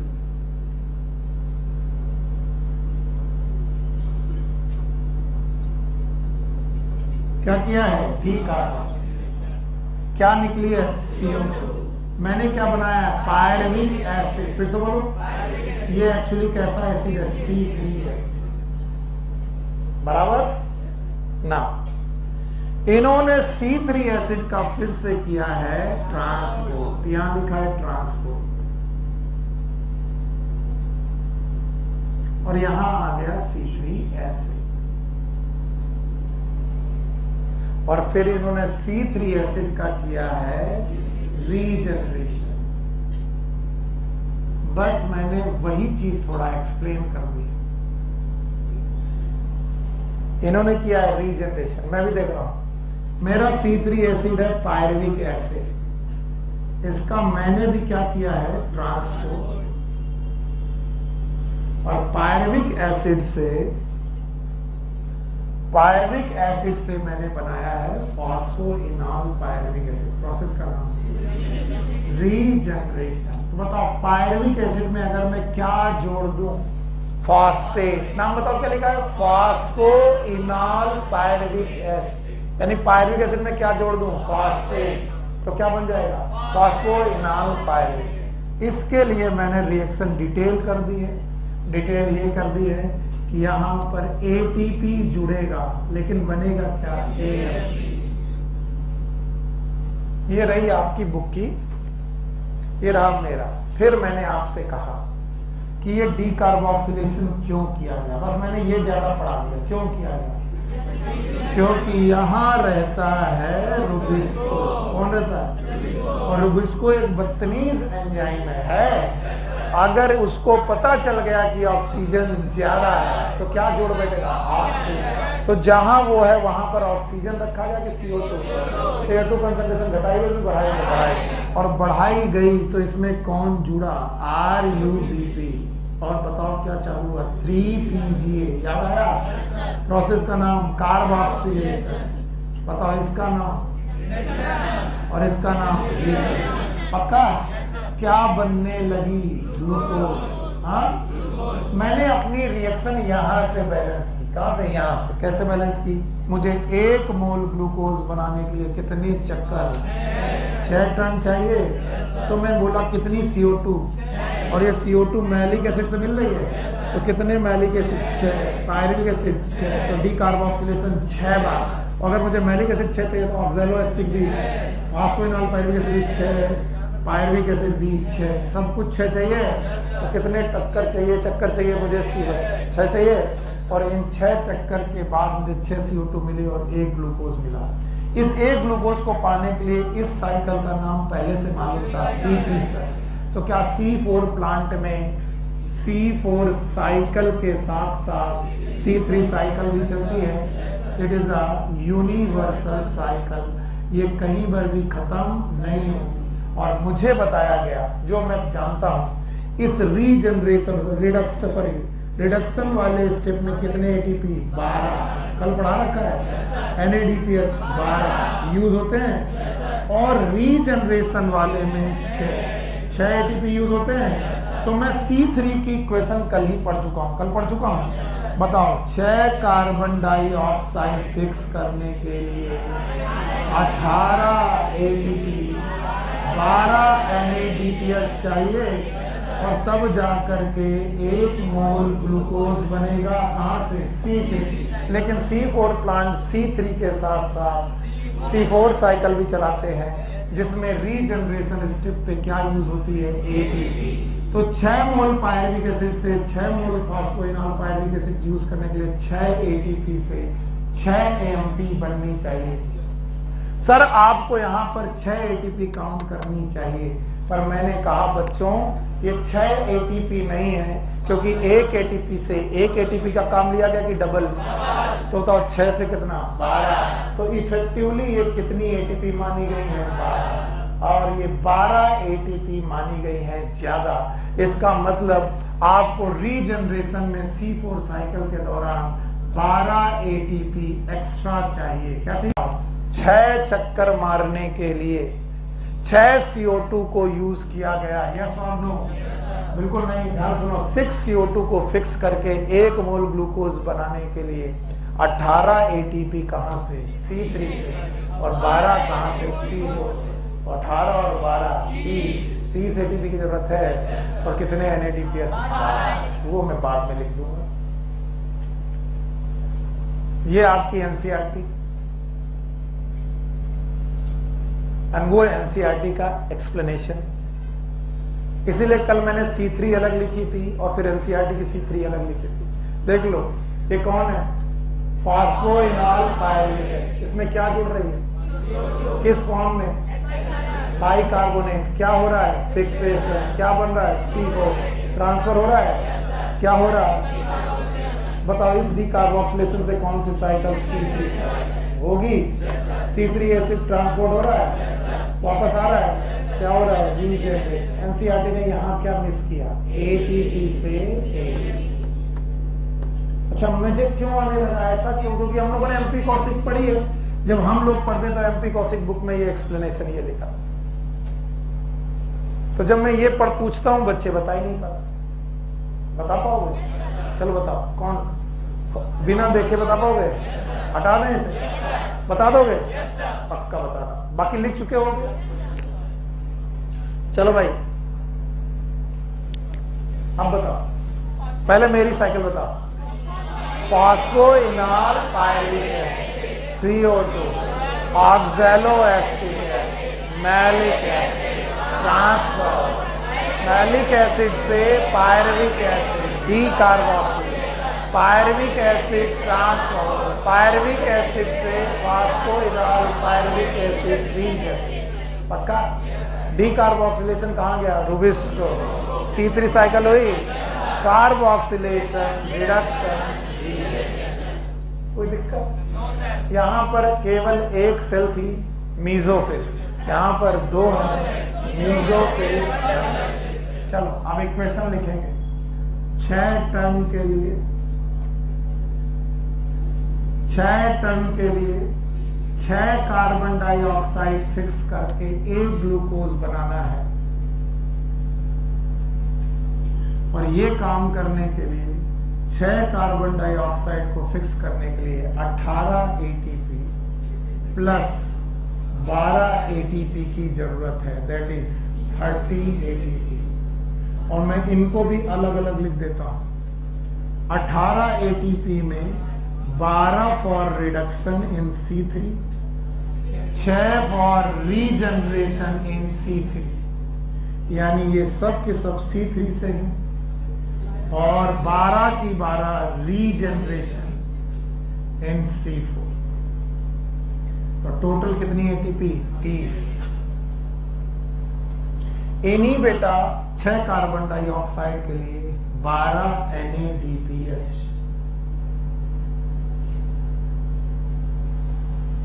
कितने? 12 NADPH। पक्का? इसका मतलब अब मैं आसानी से बोल सकता हूं कि चूंकि 6 कार्बन डाइऑक्साइड को फिक्स करने के लिए 30 एटीपी की जरूरत है, इसलिए 1 कार्बन डाइऑक्साइड के लिए 5 एटीपी की जरूरत है। यस और नो? चूंकि 6 कार्बन डाइऑक्साइड को फिक्स करने के लिए 12 NADPH की जरूरत है, इसलिए 1 CO2 को फिक्स करने के लिए 12/6 2 NADPH। क्या तुम इसे C3 से बैलेंस कर पाओगे? अभी भी नहीं कर पाओगे। जब क्वेश्चन में नहीं दे दूंगा तुम गलत कर दोगे। चलो अब C3 का कंपैरिजन करो। यहां लिख दे रहा हूं 1 CO2 के लिए C3 में 3 ATP 2 NADPH, C4 में 5 ATP 2 NADPH। बताओ NADPH का रिक्वायरमेंट इक्वल क्या इक्वल? किसका ज्यादा? ATP। तो बताइए इनको नॉन साइक्लिक और इनको नॉन साइक्लिक लगभग बराबर, लेकिन इनमें साइक्लिक ज्यादा। ये बात किसी को पल्ले नहीं पड़े। फिर से सुनो, जब कल मैंने पढ़ाया किसी ने इस बात को ध्यान ही नहीं दिया कि सर क्या पढ़ाना चाहते हैं। अब ये कैलकुलेशन कल तक लोग मुझसे पूछेंगे, और चूंकि डरते हैं इसलिए पूछेंगे भी नहीं कि कौन पूछे डांट देगा, इसलिए मैं कहता हूं अभी पूछ लिया करो। कल भी मैंने पढ़ाया था कि अगर दुनिया में नॉन साइक्लिक रिएक्शन होती, क्या होती? तो पायरुविक एसिड से क्या बनता? प्राइमरी एक्सेप्टर को, सॉरी PS2 से प्राइमरी एक्सेप्टर जाते, EPS जाते, PS1 जाते, प्राइमरी एक्सेप्टर जाते, NADPH बनता, और यहां पर क्या बनता है? ADP से ATP। बताइए जितने ATP बनते उतने NADPH, यानी ATP और NADPH की रिक्वायरमेंट अगर बराबर है तो चल जाता क्या? Non cyclic. और अगर नॉन साइक्लिक में क्या होने लगे? साइक्लिक। क्या होने लगे? तो केवल क्या बनेगी? ATP। यानी एक्स्ट्रा ATP तुम्हें कहां से मिलेंगी? Extra cyclic. एक्स्ट्रा। अब बताओ अगर नॉन साइक्लिक होता तो C3 साइकिल क्या? लेट सपोज 2 नॉन साइक्लिक करती, कितनी करती? तो कितने ATP बनते? 2 ATP 2 NADPH। फिर भी 1 ATP की जरूरत पड़ जाती तो क्या करती? 1 साइकिल। लेकिन वहीं पर अगर मुझे C4 में करना पड़े तो NADPH कितने हैं? 2। तो मुझे 2 नॉन साइक्लिक करनी पड़ेगी। क्यों? क्योंकि 2 नॉन साइक्लिक से 2 ATP 2 NADPH मिल जाएंगे, तो NADPH का काम पूरा, लेकिन ATP अभी भी और चाहिए। कितनी? 3। तो मुझे 3 साइक्लिक करनी पड़ेगी। यस और नो?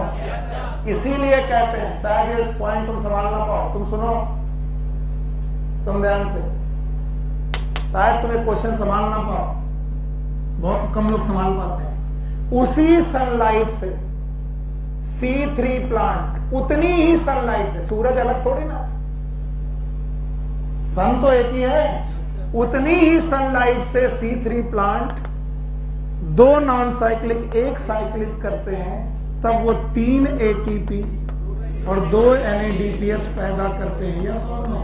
और उतनी ही सनलाइट से ये 5 ATP और 2 NADPH पैदा कर लेते हैं। तो सनलाइट के फोटोन उतने ही हैं, लेकिन उस फोटोन से दोनों ने NADPH बराबर बनाया, लेकिन इन्होंने 3 ATP और इन्होंने 5। तो किसने सनलाइट का बेहतर प्रयोग किया? इसीलिए बोलते हैं C4 is better photosynthetic plant. देखिए मैंने आपका ब्रेन वॉश करके क्वेश्चन एकदम सही समझा दिया, लेकिन मुझसे लोग यूं भी आते हैं पूछने। सुनना किस तरह पूछने आते हैं, ध्यान सुनना, तुम दिमाग अपना सीधा करो, बहुत ध्यान सुनो।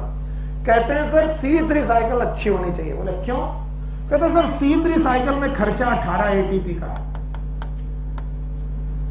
12 NADPH तो दोनों जगह है, बोले C3 साइकिल में खर्चा 18 एटीपी का, और सर C4 साइकिल में 30 एटीपी का खर्चा है, तो सर C4 साइकिल में तो यार एटीपी ज्यादा यूज हो रही है, तो इस हिसाब से तो सर C3 साइकिल अच्छी होनी चाहिए।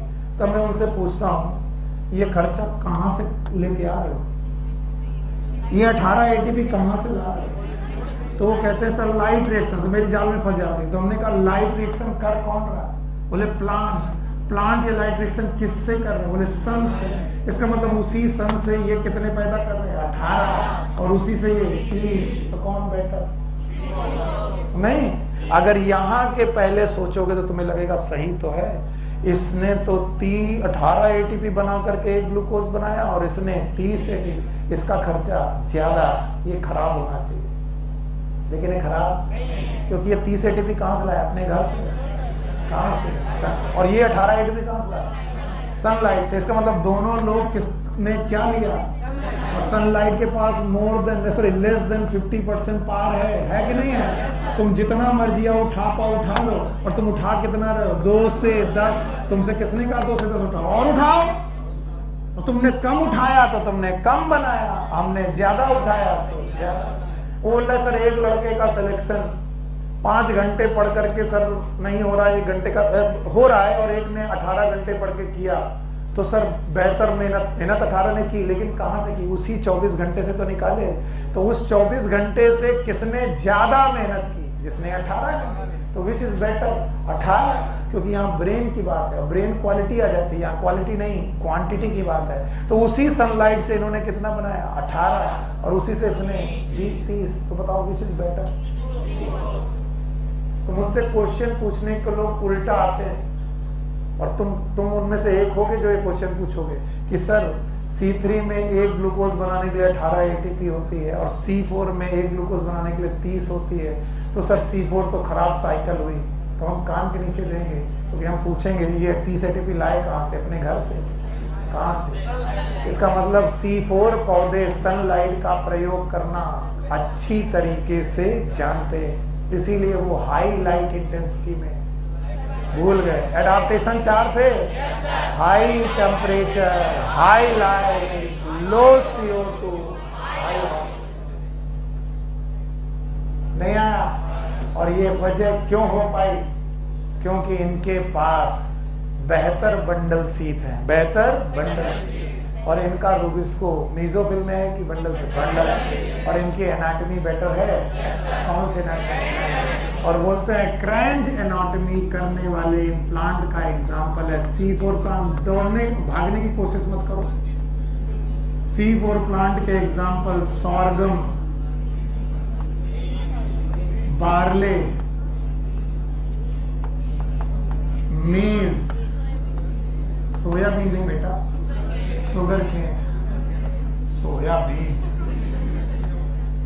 Sorghum, barley, maize and sugar, ये सब C4 प्लांट है। तो विच वन इज बेटर? बताओ। C4 में 2 ऐसी बातें जो इनको बेटर बनाती है, एक तो इनमें फोटो रेस्पायरेशन, और दूसरा ये सनलाइट का प्रयोग ज्यादा अच्छे से करते हैं। उसी सनलाइट से C3 कितने एटीपी बना रहे? 18, उतनी ही सनलाइट से। इसका मतलब सनलाइट का प्रयोग खराब किया। अच्छा बेटिया दो जरा। अरे इसमें तो तुमने गच्चर पचर किया। अब देखना इन क्वेश्चन के भी लड़ाइयां हैं, तो पता नहीं किस कोचिंग में तुमने क्या पढ़ा, और तुम वो वाली बात हमसे पूछोगे, हम मारेंगे। हाँ, जवाब चाहिए।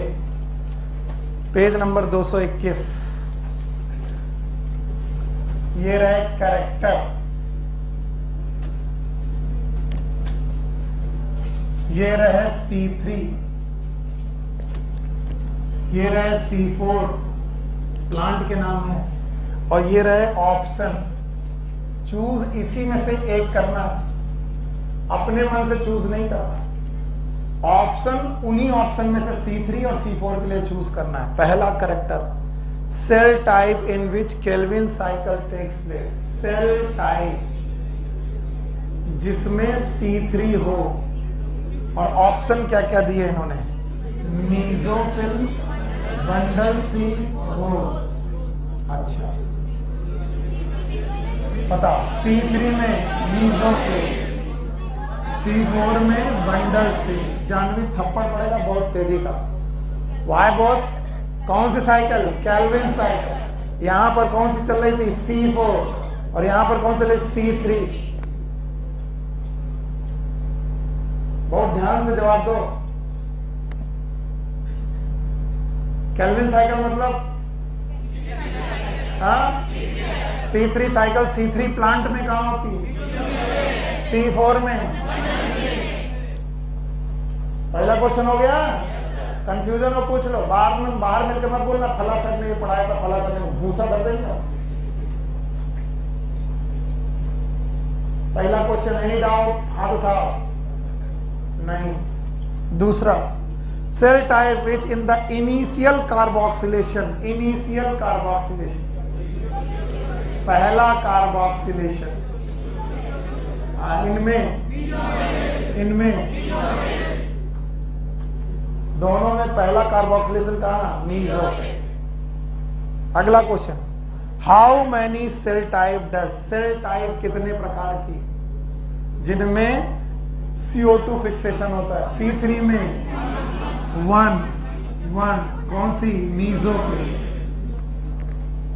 उसमें 2 टाइप। सही है। कौन कौन? मीसोफिल एंड बंडल से।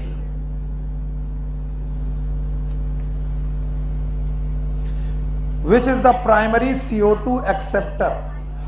सुनो CO2 acceptor, that is primary acceptor. Primary बोलो यहां पर RUBP और यहां पर फॉस्फोइनॉल पायरेट। कितने कार्बन? उसमें 3। अगला क्वेश्चन वही होगा। Number of carbon in the primary CO2 acceptor, यहां पर 5, यहां पर 3। Which is the primary CO2 fixation product? Primary product, yes, इनका 3-फॉस्फोग्लिसरिक एसिड। कितने कार्बन? और इनका ऑक्सैलो एस्टिक एसिड। कितना carbon? 4। Number of carbon in the primary CO2 fixation product, कितने कार्बन? 3 कार्बन और इसमें 4। Does the plant have Rubisco? Yes. दोनों में Rubisco है। कहाँ है वो भी पूछेंगे। Does the plant have PP case? No. Yes. ये था Rubisco का क्वेश्चन, ये पेप केस का।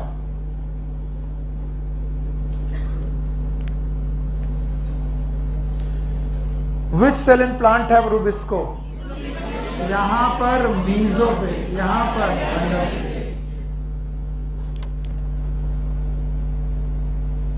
CO2 fixation under high light condition. अगर हाई लाइट कंडीशन हुई तो टेम्परेचर ज्यादा तो फोटो रेस्पिरेशन होगा, इसलिए फिक्सेशन प्रोडक्ट कम की ज्यादा? कम, यानी मीडियम टाइप का प्रोडक्ट बनेगा।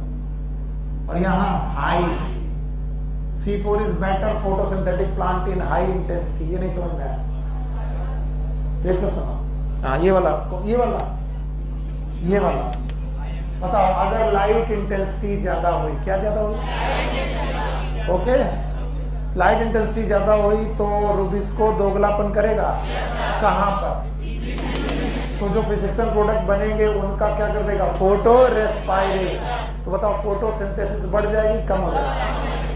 और इनमें फोटो रेस्पायरेशन, तो हाई इंटेंसिटी में भी फोटोसिंथेसिस ज्यादा। कौन? C4। आगे, whether photo respiration is present in low intensity, ना तो C3 में ना तो C4। फोटो रेस्पायरेशन कब होता है? 4 कंडीशन याद है? टेम्परेचर ज्यादा, CO2 कम, ऑक्सीजन ज्यादा, लाइट इंटेंसिटी ज्यादा, तभी फोटो रेस्पायरेशन होगा। अगर लाइट इंटेंसिटी कम है तो C4 में तो होता ही नहीं है और C3 में भी नहीं हो। तो अगला क्वेश्चन है, whether photo respiration is present at low light intensity. भैया जवाब दो। लो लाइट इंटेंसिटी में C3 में होगा कि नहीं होगा, और C4 में तो वैसे नहीं होगा। Whether photo respiration present at high light intensity, yes, कहां पर, C3 में होगा, C4 में, C4 तो दुनिया में इसीलिए आए थे कि वो क्या ना हो, फोटो, तो फोटो रेस्पिरेशन तो ना तो लो में ना तो हाई में, किस में, लेकिन C3 में, लो में नहीं है, हाई में होगा। आगे, whether photo respiration would be present and low CO2 concentration, yes, कहां पर, C3, नो, C4 में कभी भी फोटो रेस्पिरेशन नहीं होगा। Whether photo respiration would be present and high CO2 concentration, no, क्योंकि हाई CO2 पर नहीं होगा, फोटो रेस्पिरेशन नेग्लिजिबल शब्द सही है। टेम्परेचर ऑप्टिमम 20 से 25 डिग्री टेम्परेचर है C3 का, और 30 से 40 डिग्री टेम्परेचर है C4 का। कौन हाई टेम्परेचर पर, अभी बताया, हाई टेम्परेचर पे बेटर कौन, C4, और लो टेम्परेचर पे कौन, C3। एन एग्जाम्पल बता नहीं पाओगे, बताओ, C4 के एग्जाम्पल अभी पढ़ाए थे, सरगम, बार्ली, मीट, शुगर, बाकी सारे plant C3। Any question, any doubt, बाहर मत मिलना। हाँ, नहीं, फोटोसिंथेसिस के लिए नहीं, फोटोसिंथेसिस के लिए नहीं। Okay, so take care, good luck, bye bye. अगली बार में ये चैप्टर खत्म हो जाएगा। मंडे